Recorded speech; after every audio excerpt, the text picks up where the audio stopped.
Korea lives in a future you can't ever imagine. And it is not about flying cars or robots quietly plotting to take over. It is the steady, almost subconscious sense that ordinary systems here, the things you touch and use every single day, were redesigned more recently and far more thoughtfully than almost anywhere else on Earth. You notice it in tiny moments: a screen that already knows what you need, a door that opens before you reach for it, a train that arrives exactly when it is promised. Step into daily Korean life, and you keep bumping into things that feel like a working preview of the future the rest of the world is still slowly stumbling toward. Here are 10 Korean designs that feel like tomorrow simply arrived a little early. First, the Korean alphabet itself. Most writing systems on the planet grew up slowly and by accident over many messy centuries.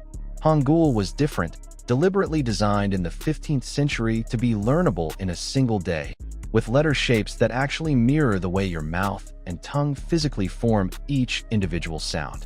It is one of the only major alphabets on Earth knowingly created on purpose by an identifiable mind, rather than inherited from chaos. And it is so clean and logical that it still somehow feels ahead of its time more than 500 years later.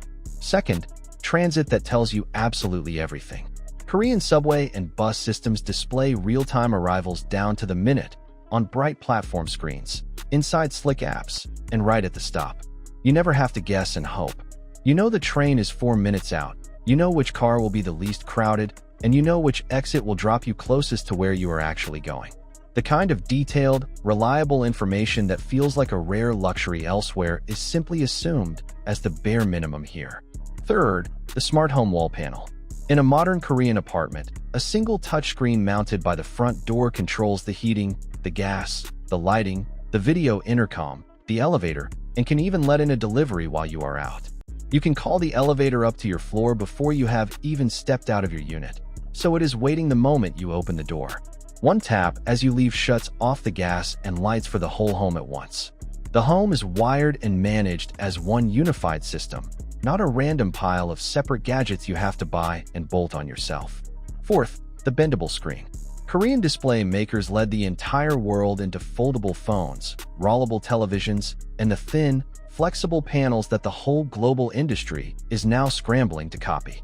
When you watch a phone quietly fold open into a small tablet in someone's hands on the subway, you are looking at technology that was already being manufactured at serious scale in Korea, while the rest of the market was still cautiously calling the very same idea a far-off concept. A television that unrolls from a slim box like a scroll, then disappears again when you are done, was a showroom reality here years ago. The future of the screen was effectively prototyped on these streets first.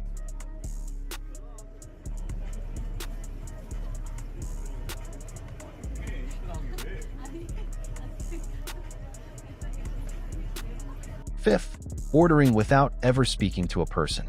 Self-order kiosks are genuinely everywhere in Korea, in fast food chains, in cafes, even in small independent restaurants.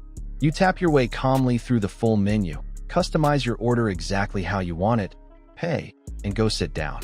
There is no language barrier to stumble over, no miscommunication, no standing in a slow line just to place an order. It is precisely the kind of smooth, frictionless transaction that much of the rest of the world is only just now, hesitantly, beginning to roll out.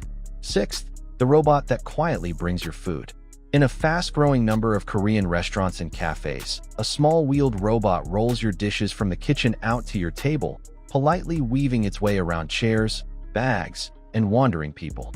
It sounds like a pure novelty gimmick right up until you actually watch one do its job, and see how naturally and unremarkably it blends into the room.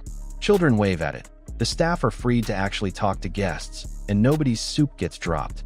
The real future of service, it turns out, is not menacing humanoid androids. It is quiet, modest little machines doing one useful job reliably well. Seventh, the bullet train as an everyday commute. The KTX moves people clear across the country at around 300 kilometers an hour, turning what would be a long, draining road trip into a short, smooth, comfortable ride with a coffee in your hand. Cities that look reassuringly far apart on a map quietly collapse into a casual day trip. You can take a meeting in one city in the morning and be home for dinner in another. Genuinely fast intercity rail, still a distant and endlessly debated dream in many wealthy countries, is simply the normal, unremarkable way that ordinary Koreans get from one city to another. 8th, the building that is really a town. Korean apartment complexes are not just clusters of tall towers. They are largely self-contained neighborhoods with schools, gyms, daycare centers, shops, clinics, cafes, and green parks all woven directly into the development. You can comfortably live a huge share of your daily life within a few minutes' walk of your own front door, never needing a car for the basics. It is a coherent vision of dense, genuinely convenient urban living that planners in other countries are only now beginning to study and copy. 9th, the city that lives beneath the city. Underneath Korea's biggest districts run vast, climate-controlled underground worlds of shops, food courts, and wide walkways that quietly connect subway lines, office towers, and department stores. Pouring rain, brutal summer heat, and bitter winter cold all simply disappear. You can cross a huge swath of the city, shop, eat a full meal, and finish your commute without ever once stepping outside into the weather. Whole communities of stores thrive down there, lit and busy, in places a visitor above ground would never guess existed. It is urban design that calmly decided the weather was an optional inconvenience rather than a fixed constraint. 10th, the single app that does everything. In Korea, one ordinary messaging app is also, all at once, your payment system, your taxi service, your maps, your mobile banking, your gift cards, and your bill paying.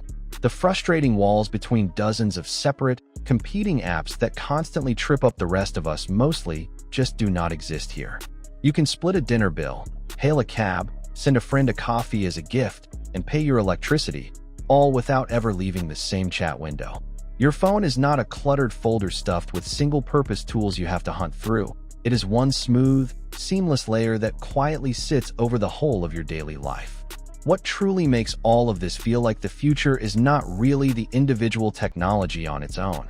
It is the integration, the unmistakable sense that someone actually sat down and deliberately designed the whole system to fit together cleanly, instead of letting it grow tangled, accidental, and half-broken over the years. A purpose-built alphabet, a home that behaves as one single machine, a city you can cross without ever touching the weather, a phone that quietly handles your entire day for you. Each piece was built knowing the others existed, so they reinforce one another instead of fighting. None of it is really science fiction or far-off fantasy. It is simply the natural result of treating ordinary, everyday life as something that can and should be designed well, rather than something to be grimly endured. And that, in the end, is the real glimpse of the future Korea quietly offers, not the gadgets themselves, but the genuinely radical idea that ordinary things are allowed to be this good.